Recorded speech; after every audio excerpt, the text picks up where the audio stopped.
నువ్వు రాజా, నువ్వు ఫారిన్ నుండి వచ్చిన శుభ సందర్భంలో నిన్ను కలవాలని మన ఫ్రెండ్స్ అందరూ ఎదురు చూస్తున్నారు. నువ్వు త్వరగా రావాలి. మీరు పదండి డాడీ, నేను వెనకే వచ్చేస్తాను.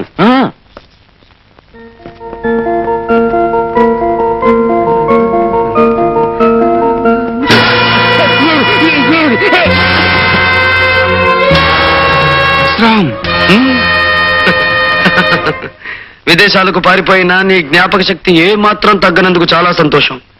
నా పేరుతో పాటే నువ్వు నాకు చేసిన అన్యాయం కూడా గుర్తుందనుకుంటాను. నువ్వు చెప్పేది విను. Shut up! నేను చెప్పేది నువ్వే వినాలి. దేవత లాంటి నా ఇల్లాలిని దారుణంగా కాల్చి చంపిన నీకు నేను ప్రతిఫలం ముట్ట చెప్పాలిగా.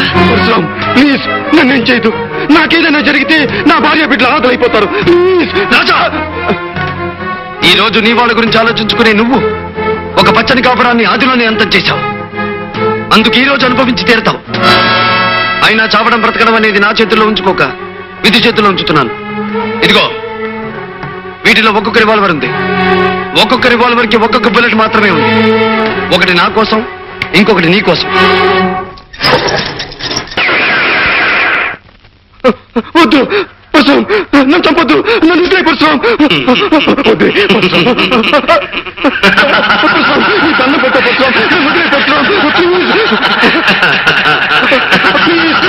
నన్ను చంపొద్దు.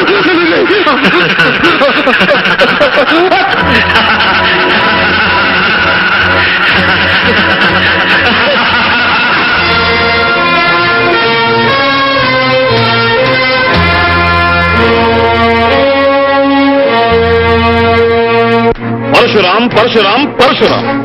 ఎవడి పరశురాం? న్యాయాలు తీర్పు చెప్పే అధికారం ఇతనికి ఎవరిచ్చారు? తనకు నేరస్తు అనిపించే వాళ్ళను శిక్షించే హక్కు ఇతనికి ఎక్కడిది?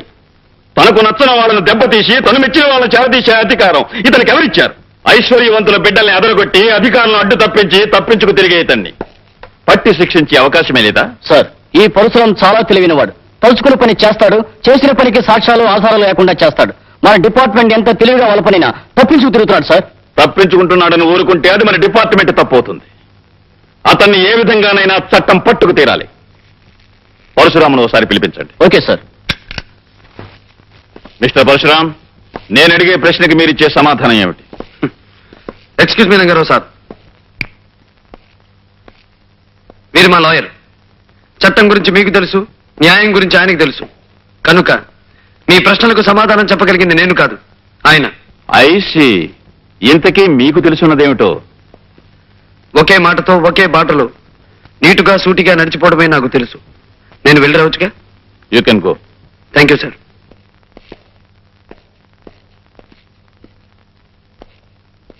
ఇన్స్పెక్టర్ శేఖర్ సార్, నువ్వన్నట్టు ఈ పరశురాం ఓ పట్టాన మనకి చెక్కే మనిషి కాడు.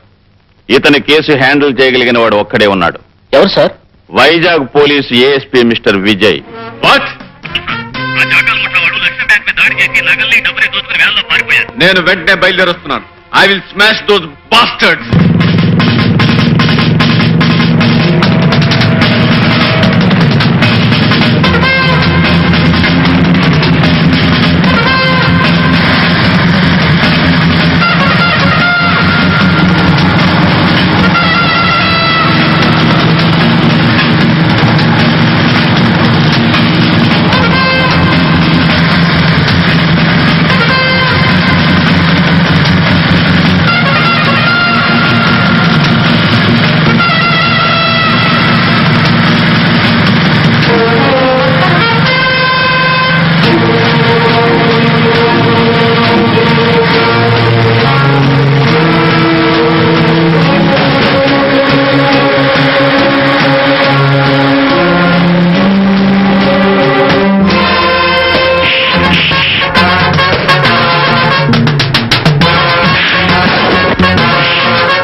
Get up. Get up. Mister Vijay, I'm proud of you. ప్రజల్లో పోలీస్ డిపార్ట్మెంట్ పరపతిని పరువుని పెంచే నీలాంటి పోలీస్ ఆఫీసర్ను చూసి గర్వపడుతున్నాను. నీ సాహసాన్ని గుర్తుగా మన డిపార్ట్మెంట్ తరపున నీకు ఈ బంగారు పథకాన్ని కానుగ్గా అందిస్తున్నాను. Thank you very much. ఈ బంగారు పథకం నా బాధ్యతని మరింత పెంచింది. బాధ్యత ఎంత పెరిగినా దాన్ని నువ్వు సక్రమంగా నిర్వర్తిస్తావనే నమ్మకం నాకుంది mister Vijay. Thank you sir. But one thing, ఇక నుంచి నీ విజయాలు వినటమే తప్ప చూసి ఆనందించే అవకాశం నాకు లేదు. అదేమిటి సార్? విజయ్, నిన్ను ట్రాన్స్ఫర్ మీద హైదరాబాద్ పంపమని సెంట్రల్ గవర్నమెంట్ నుంచి ప్రత్యేకమైన ఆర్డర్స్ వచ్చాయి. హైదరాబాద్ ట్రాన్స్ఫరా? అవును. ఎవరూ సాల్వ్ చేయలేని ఒక ముఖ్యమైన కేసు విషయంలో నిన్ను అక్కడికి పంపించమని అక్కడ మన డిపార్ట్మెంట్ నుంచి రిక్వెస్ట్ వచ్చింది. మిస్టర్ విజయ్, పేరుకు తగ్గట్టుగానే నువ్వు ఎక్కడికి వెళ్ళినా విజయం సాధిస్తావని ఆశిస్తూ సాధించాలని మనసారా కోరుకుంటున్నాను. Wish best of luck. Thank you sir.